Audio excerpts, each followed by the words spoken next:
કે મારી સ્તુતિ હાઈફાઈ બ્લાઉઝમાં આવીને ઘણું ખરું જે એક્ટિવિટી જે કરે છે એકદમ ડાય થઈ ગઈ છે, સ્ટ્રોંગ થઈ ગઈ છે.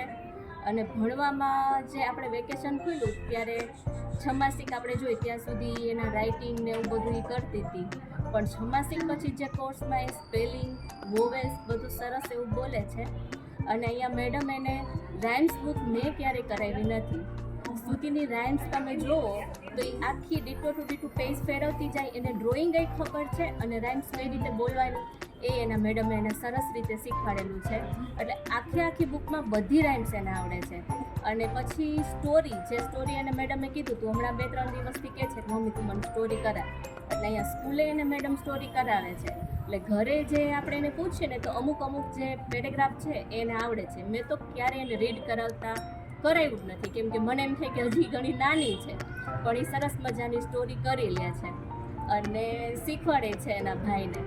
સ્ટોરી આવડી ગઈ, રાઇમ્સ આવડી ગયું. હવે સ્પેલિંગ તો એને આખા વોવેલ્સના જે 5 જે એને ચેપ્ટર આવ્યા છે એ સરસ રીતે બોલે છે. હિન્દીમાં એનું રાઇટિંગ એટલું સરસ થઈ ગયું છે કે મારે કંઈ કહેવું જ નથી પડતું, એમ કહીને તો એ ચાલે.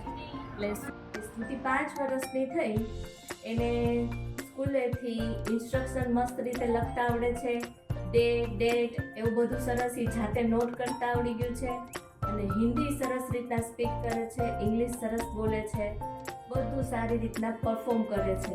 ભણતા એ એટલી સ્ટ્રોંગ થઈ ગઈ છે અને વાતમાં કોઈ આમ ટચે કરી જાય ને તોય રડતી. એટલે મેડમે એમ કીધું કે તારે રડવાનું નહીં, તું સ્ટ્રોંગ થઈ ગઈ છે, એવું એને કેટલી વાર શીખવાડી દીધું. એટલે હવે એ વાતમાં રડતી નથી ને એકબીજા સાથે મેચ થઈ શકે છે. અને એક્ટિવિટીમાં જોઈએ તો આપણે સ્પોર્ટ્સ ડે આ લોકોએ કર્યું હતું હાઈફાઈ બ્લાઉઝવાળાએ, તો સ્પોર્ટ્સની એને પ્રેક્ટિસે એટલી સરસ કરાવી અને છોકરાઓએ કર્યું સરસ સ્પોર્ટ્સ કરાવ્યું. પછી જે આપણે જોઈ છીએ તરફથી આપણે જોઈ તો હમણાં આ વીકથી સિલેબસ પતવા આવ્યો એટલે મેડમ એને કરાટે શીખવાડે છે. મેં મેડમ સાથે વાત નથી કરેલી કે તમે આવું કંઈ કરો છો, પણ હું જોઉં છું ઘરે આવીને સ્તુતિ કરાટેના જે કોઈ આ જે દાવ કરતી હોય છે, એટલે આવીને પૂછ્યું કે હા મેડમ તમે કરાટે કરાવો છો, તો કે હા. પછી એ સંસ્કારનું જોઈ તો એના ભૂમિમેશે એને કીધેલું છે કે હવે તમે મોટા થઈ ગયા, સ્ટ્રોંગ થઈ ગયા, ભણવાનું એ બધું આવડી ગયું, તો હવે તમારે છે ને મમ્માને થેન્ક યુ કહેવાનું, મમ્મી પપ્પાને પગે લાગીને જાય છે, જય સ્વામિનારાયણ કરીને જાય છે.